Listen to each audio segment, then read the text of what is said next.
Alright, besides the giant smokestack in the back of Copper Top Inn and Retreat Center, I noticed a few other things that looked out of place. First was the photographs on both the brochure and the website. As you could see on the brochure, the photographs consist mainly of some couples over here.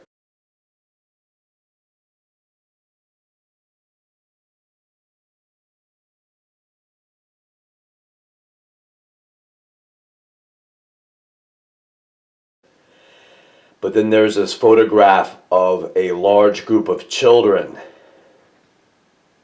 Also on their website is a different photograph of another large group of about 30 children.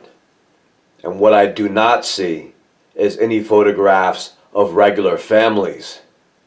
I don't see a dad, a mom, and their kids. In fact, there is not a single photograph of a regular family anywhere on their website or their brochure. But they do have these photographs of large groups of children. So when I went onto the Copper Top website, I immediately began downloading all the photographs they had on their website.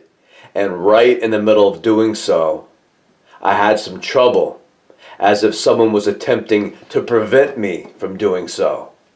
Anyway, I got most of the photographs that they had, and I was able to take a close look at the large group photograph of the children by zooming in on their faces, and this is what I found.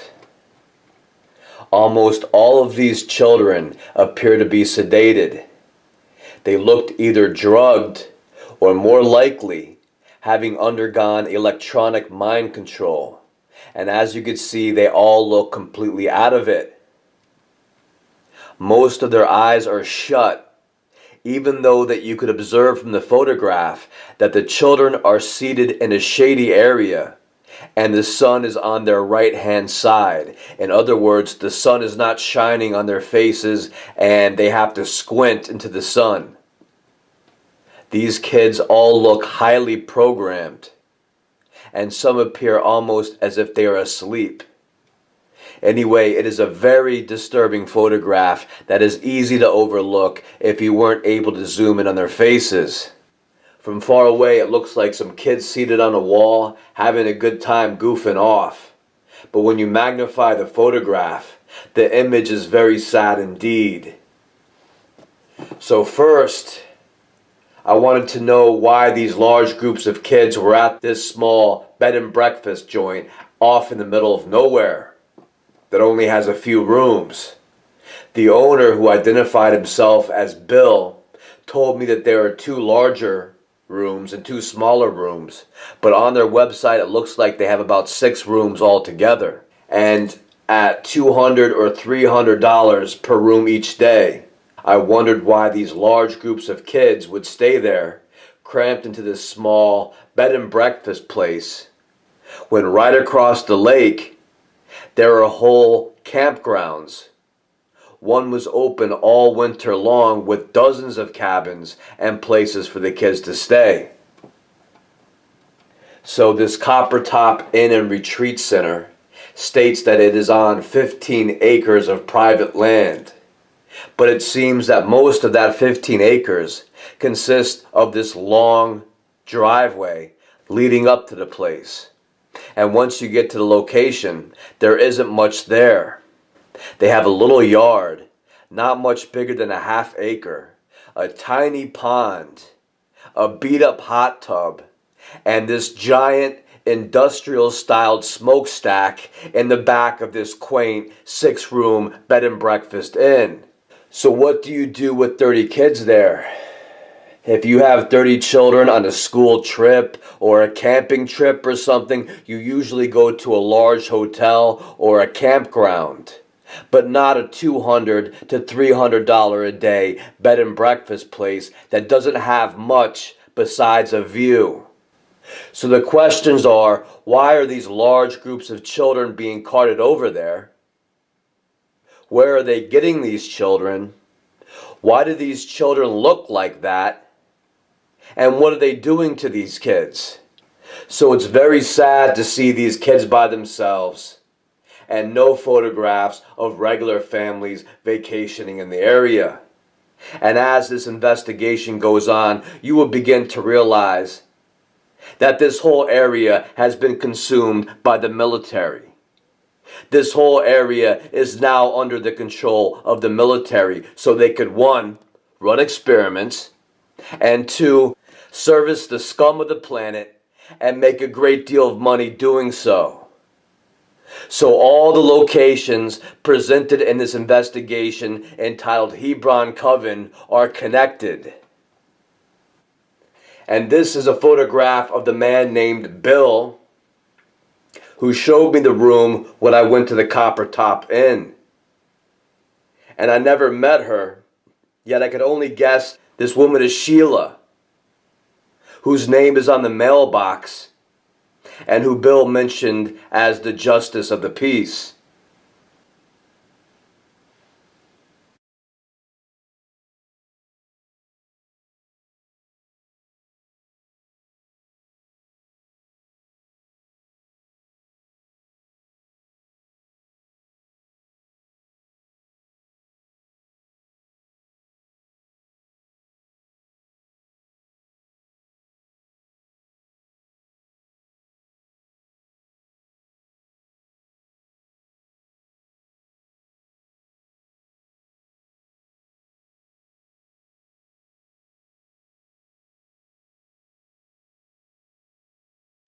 And finally are some photographs of some dirtbags that frequent the location.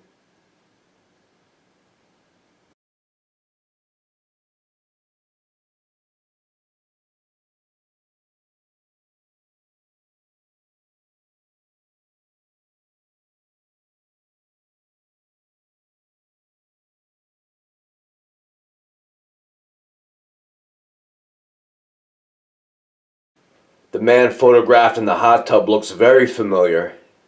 Is that old Bill Fitzgerald there enjoying himself in this land of demonic waste?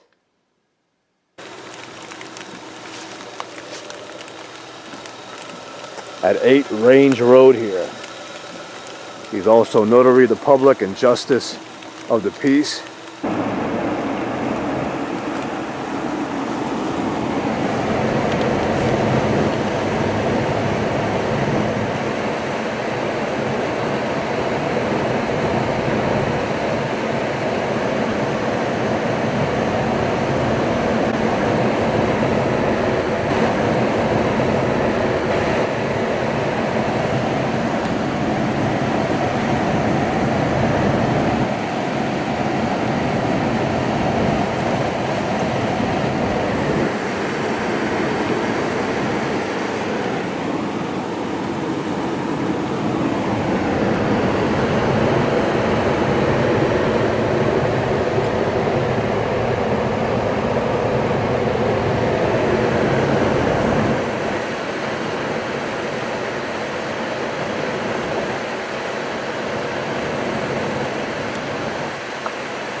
That fucking machine up there with that rock out.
Hi, how you doing today, sir? I'm Bill. I'm John. Nice to John. meet you. Hi, John Harwood. Harwood. Yes, sir. It's not clicking. You have a great place here. I love it. I love it. Thank you very much. We kind of liked it. So, are you open right now? Are you Yes. got rooms available? Yes, we do. How much are the rooms per night? It depends. Two smaller rooms go for $189 and $199. The two larger rooms go for $175 and no, $275 and $295.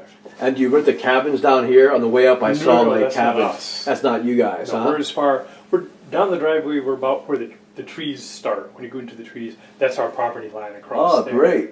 And so you're like a bed and breakfast. You have breakfast in the morning? Awesome. Yes, and that's included. And do people have access to the lake if they stay here? Is there a place We where... don't have rights on the lake, except insofar as residents of Hebron do. So Right. we can have a beach pass and they can use that.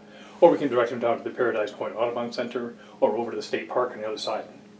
Ah, okay. That works. Yeah. So do you have a brochure or a card I could have? Yes, we do. Ah, there it is. Oh, awesome. And one last request. May I see one of the larger rooms, please? Yes, one is occupied, but the other is not. And usually when do people make reservations? Like, It varies. For the summertime, people usually reserve fairly well in advance. uh-huh. In the wintertime, it could be, they'll call on Tuesday for a Friday. And it looks like you might have some weddings and stuff here too, huh? Oh yeah, well, a typical year we do 2 or 3 sizable weddings outside. But then during the year, we'll do elopements or small family weddings. Couples have been together for years but decided to formalize it. Sheila's a JP, so she can do that. This is the big room. Ah, it's beautiful. The only explanation for Who this. does the decorating? Well, it's an interesting mix. A lot of the stuff came with the house. The Wow. furniture. What a nice view though. That came with the house. This would be a great view and a great place to stay for like an anniversary or something like we that. get a lot of that. So Proposals it's and terrific. anniversaries. And so what, are you digging out some of this on the side because you had a drainage issue coming off the side of that? Yeah, the idea was if we pulled back some of that toward the ledge and take that and use it as fill on the other side, Uh-huh. extended the culvert where it drains through at the low point, Right. and that way we got more room for drainage on that side. Are you doing the work yourself? You just rent that or? Good Lord, no. No? We let people. Oh, that's we let magnificent. people who know what they're doing do it. If it was for somebody else, I'd do it to learn how. Well, what's your name again, sir? Bill. Bill, pleasure meeting you. John, you So too. thank you so much for your time today. Thank you for coming out. Great.